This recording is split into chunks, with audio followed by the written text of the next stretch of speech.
Hello everyone, how are you? I hope you are fine and I welcome you to Nagpal Academy and I am Dipanshu Nagpal. So in this video we are going to discuss the left part of the chapter number 1, issues of equality in other democracies. तो हमने mid day meal scheme तक पढ़ लिया था. अब हम ये जो टॉपिक है इसे हम डिस्कस करेंगे. तो मैं सबसे पहले आपको पढ़कर बताऊंगा और उसको समझाऊंगा. जो मेन लाइन्स होगी मैं उन्हें पढ़ूंगा. You are probably wondering whether India is the only democratic country in which there is inequality and whether the struggle of equality continues to exist. The truth is that in many democratic countries around the world, the issue of equality continues to be the key issue around which communities struggle. तो उन्होंने बताया कि आप सोचते होंगे कि India ही एक वैसी कंट्री है जहां अभी भी इनइक्वालिटी एग्जिस्ट करती है और वहां अभी भी लोग इक्वालिटी पाने के लिए बहुत ज़्यादा स्ट्रगल करते हैं. पर आप बिल्कुल गलत हैं, क्योंकि हमारी कंट्रीज ऐसी नहीं है. सिर्फ बहुत कंट्रीज हैं वर्ल्ड में जिनमें अभी भी इनइक्वालिटी है और लोग स्ट्रगल करते हैं उन कंट्रीज में भी इक्वालिटी पाने के लिए. ठीक है, तो उन्होंने हमें एग्जांपल दी है.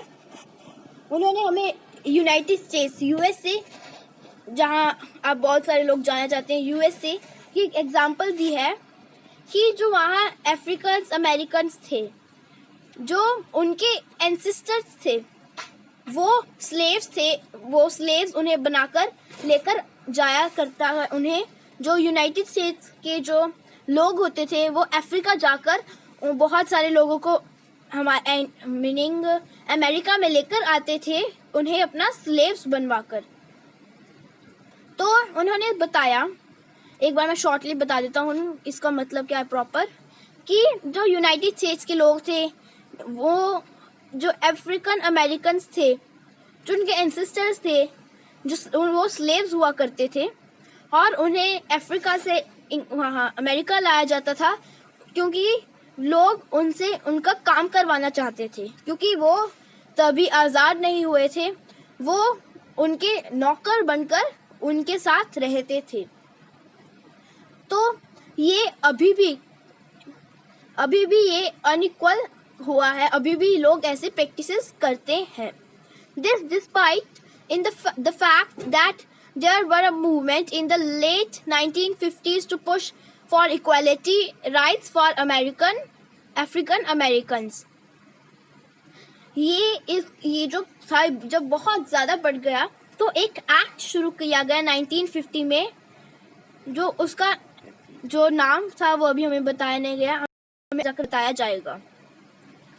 तो वो उनके साथ ऐसा किया जाता था कि जब भी वो एक बस में चल रहे थे तो सबसे पहले तो उन्हें जो बस में मीनिंग जो यूनाइटेड स्टेट्स के लोग बैठते थे उन्हें बैठने नहीं दिया जाता था, क्योंकि वो समझते थे ये नौकर हैं और ये इनका रंग काला है, इसीलिए वो अपने साथ उनकी जो बसेस होती थी उनमें उन्हें अलाउड नहीं किया जाता था बैठने के लिए. और अगर उन्हें बैठने दिया जाता था और जब भी कोई मीनिंग वहाँ का यूनाइटेड स्टेट्स का अगर कोई बंदा उसे कहता है कि आप खड़े हो जाइए, मुझे यहाँ बैठना है, तो उसे ये करना ही पड़ता था. और ये जो एक्ट है ये एक लड़की रोज़ा पार्क्स के द्वारा शुरू किया गया था. इस एक्ट का हमारा नाम बताया गया है सिविल राइट मूवमेंट्स एक्ट था. तो ये एक्ट रोज़ा पार्क्स ने शुरू किया था और रोज़ा पार्क हमें बताया गया कि ये कैसे क्या हुआ था जिससे ये मूवमेंट शुरू हुई. तो रोज़ा पार्क एक अफ्रीकन अमेरिकन थी. वो एक लड़की थी जो अमेरिका में लेकर आई गई थी. उसके पेरेंट्स आए होंगे और उसे बर्थ दिया होगा और वो यहीं रहने लगी होगी, ऐसा हो सकता है. Tired from a long day at work, she refused to give up her seat on the bus to a white man on December 1, 1955. तो वो बहुत ज़्यादा थकी हुई आई थी अपने काम कर. तो उसने एक वाइट मैन को, मैंने आपको बताया कि उन्हें वाइट मैन को अगर वो सीट मांगता है तो देनी ही पड़ेगी, ये लॉ था वहाँ का। उन्होंने ये प्रैक्टिस स्टार्ट की हुई थी। पर जो रोज़ा पार्क्स थी उसने एक वाइट मैन को रिफ्यूज़ कर दिया था अपनी सीट देने के लिए 1 दिसंबर 1955 को।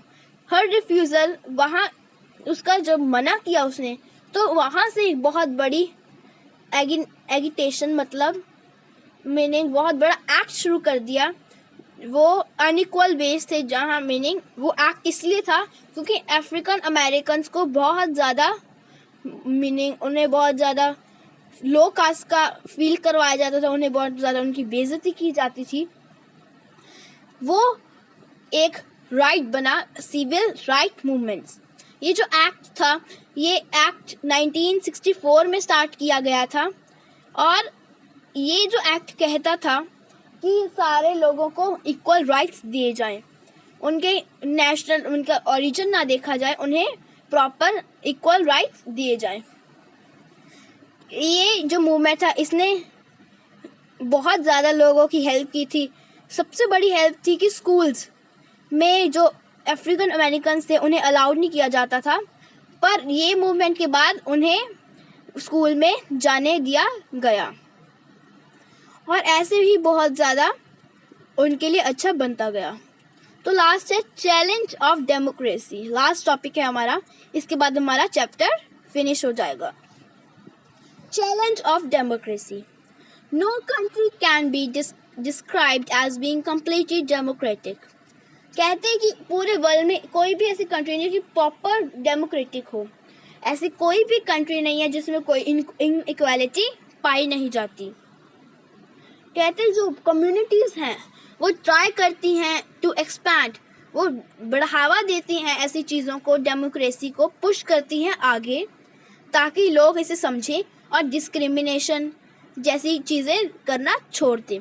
पर ये अभी भी एग्जिस्ट करता है। जो कम्युनिटीज़ हैं वो बहुत ज़्यादा ट्राई कर रही हैं और आगे जाकर अगर कम्युनिटीज़ ने ऐसे ही स्ट्रगल किया तो कुछ कभी जाकर हमारे डिस्क्रिमिनेशन ख़त्म हो सकता है। तो एक बार हम ये जो ग्लॉसरी भी देख लेते हैं।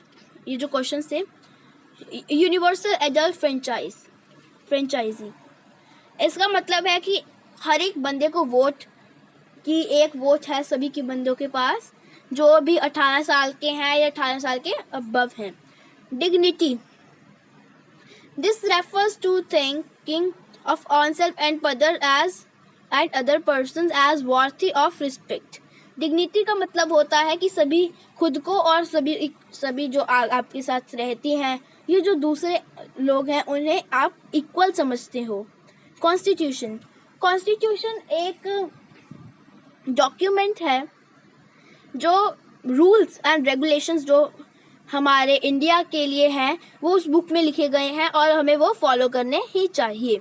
सिविल राइट्स मूवमेंट, ये एक मूवमेंट था जिसमें एक अफ्रीकन अमेरिकन ने ये मूवमेंट स्टार्ट की थी और ये जो मूवमेंट थी ये 1950 में स्टार्ट की गई थी एंड इसमें डिमांड किया था अफ्रीकन अमेरिकन्स ने कि उन्हें इक्वल राइट्स दिए जाएं। So guys, this was all about the chapter number 1 of civics and the name was R equality. So bye bye friends. Thank you for watching the video. Bye.